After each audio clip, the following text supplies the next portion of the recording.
Number 737 ఇది కూడా సభ్యులు రిక్వెస్ట్ మీద పోస్ట్పోన్ చేయడం. అలాగే క్వశ్చన్ నెంబర్ 543 ఈ ప్రశ్న కూడా సభ్యుల రిక్వెస్ట్ మీద పోస్ట్పోన్ చేయడం జరిగింది. అలాగే క్వశ్చన్ నెంబర్ 638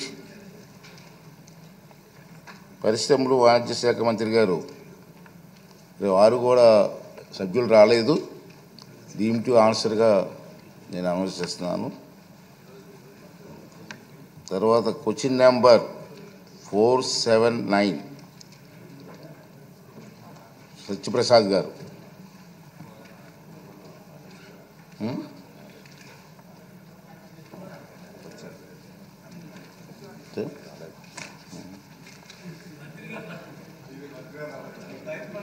సార్ నెక్స్ట్ తీసుకున్నాండి. వాళ్ళు question number 552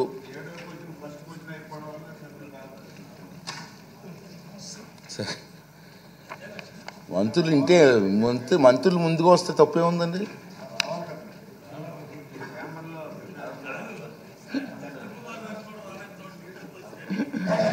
question number 552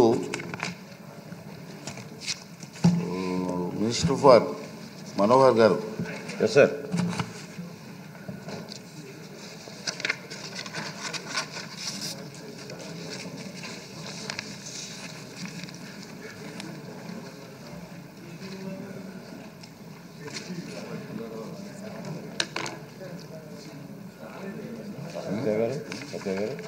Kumar Raju గారు లేరా?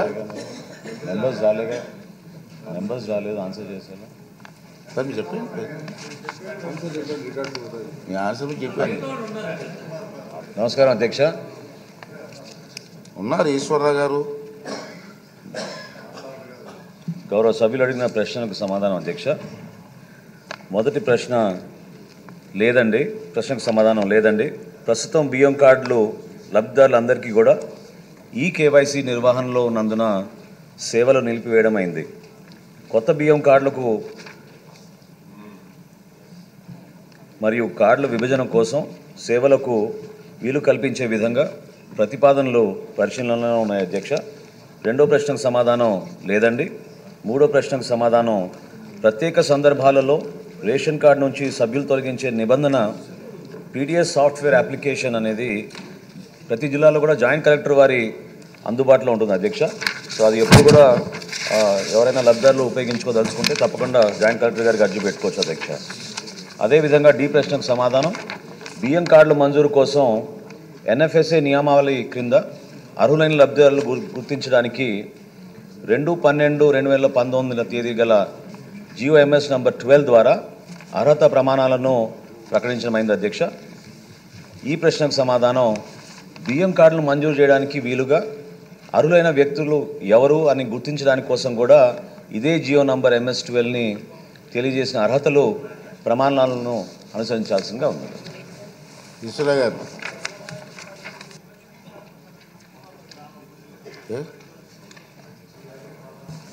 అధ్యక్ష, రాష్ట్రంలో గణాంకాల ప్రకారం 1,50,00,000 కుటుంబాలు ఉంటే 1,42,00,000 మందికి రేషన్ కార్డులు ఉన్నాయని గణాంకాలు చెప్తున్నాయి అధ్యక్ష. 1,42,00,000 తెల్ల కార్డులు ఉంటే అంటే మనకి మధ్యతరగతి పై వర్గాల వారు కేవలం 8 లక్షల మందే ఉన్నట్టు అధ్యక్ష.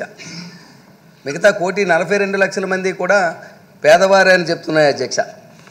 అధ్యక్ష, నిజంగా అర్హులైన వారికి కాకుండా అర్హత మించిన వారికి కూడా ఈ కార్డులు ఉన్నట్టు తేటతెల్లం అవుతుంది అధ్యక్ష. దీని మీద మన ప్రభుత్వం ఒక సర్వే జరిపి మళ్ళీ నిజంగా అర్హులైన వారికి పేదవారికి మాత్రమే తెల్ల కార్డులు ఇచ్చి కొన్ని తెల్ల కార్డులు తగ్గించుకుంటే మనకి ఇంకా పేదవారికి అర్హులైన వారికి ఇవ్వడానికి అవకాశం ఉంటుంది అధ్యక్ష. గత ప్రభుత్వంలో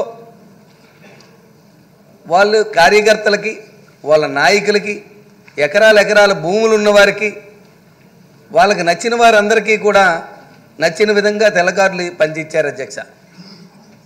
నిజంగా పేదవారికి చాలామందికి ఇప్పటికీ తెల్ల కార్డుల కోసం మా చుట్టూ తిరుగుతున్నారు అధ్యక్ష.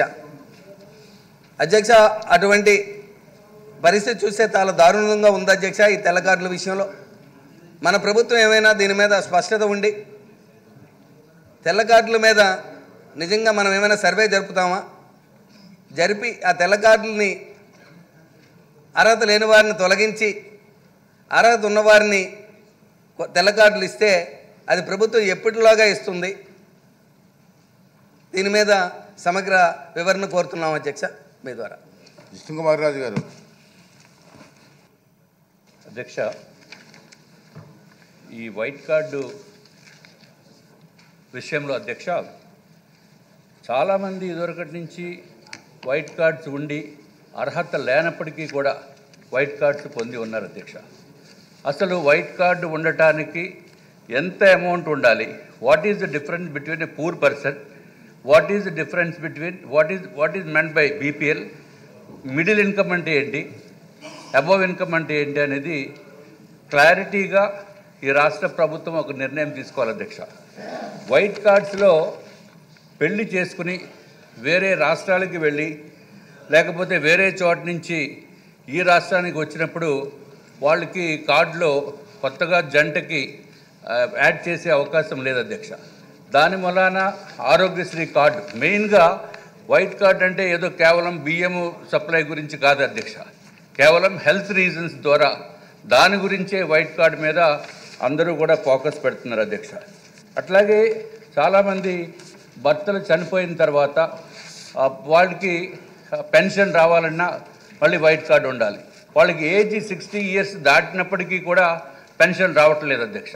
సో అన్నిటికీ కూడా కంప్లీట్గా ప్రతి దానికి కూడా వైట్ కార్డ్ అనేది ఒక మ్యాండేటరీ కింద ప్రజలు భావిస్తున్నారు. కానీ ఈ వైట్ కార్డ్స్ చాలా కాలం నుంచి స్ప్లిట్ కార్డ్స్ కూడా ఇవ్వటం లేదు అధ్యక్ష. దీనికి ప్రభుత్వము త్వరితగతిన చర్యలు తీసుకుని అసలు ఇన్కమ్ని ఫిక్స్ చేసి మళ్ళీ ఒక్కసారి రీసర్వే చేసి టోటల్గా కార్డ్స్ సిస్టమ్ని రీవ్యాంప్ చేస్తే కరెక్ట్ ఒక ట్రాక్లోకి వస్తుందనేది మా యొక్క అభిప్రాయం అధ్యక్ష. దయచేసి ప్రభుత్వాన్ని మంత్రివర్యుల్ని కూడా త్వరితగతిన ఈ వైట్ కార్డు విషయంలో తగిన చర్యలు తీసుకోవాల్సిందిగా మేము కోరుతున్నాం అధ్యక్ష. పార్సాది గారు. నమస్కారం సార్. ఇక్కడ సార్ ధన్యవాదాలు అధ్యక్ష. నేను చెప్పాల్సిన విషయాలు పెద్దలు చెప్పారు. ముఖ్యంగా ఒక విషయాన్ని ప్రభుత్వం దృష్టి తీసుకొస్తున్నాను అధ్యక్ష. గత 5 సంవత్సరాల్లో ఆరోగ్యశ్రీ కార్డు కోసం, ఎందుకంటే వైద్యం బాగా విలువైనది అవ్వడం వల్ల వీళ్ళు బియ్యం కోసం అని కాకుండా ఆరోగ్యశ్రీ కార్డు కోసం కొంతమంది లేదా రిజర్వేషన్లు పొందడానికి, ఎందుకంటే ఎస్సీ ఎస్టీలకైతే క్రీమీ లేయర్ ఉండదు అధ్యక్ష, ఈడబ్ల్యూఎస్లో కానీ లేదా ఓబీసీలో రిజర్వేషన్ కోసం కూడా ఈ తెల్ల రేషన్ కార్డు చూస్తూ ఉన్నారని, ఈ తెల్ల ఆదాయ మార్గాన్ని తగ్గించి ఆదాయాన్ని తక్కువగా చూపించి తెల్ల రేషన్ కార్డు తీసుకునే ప్రక్రియ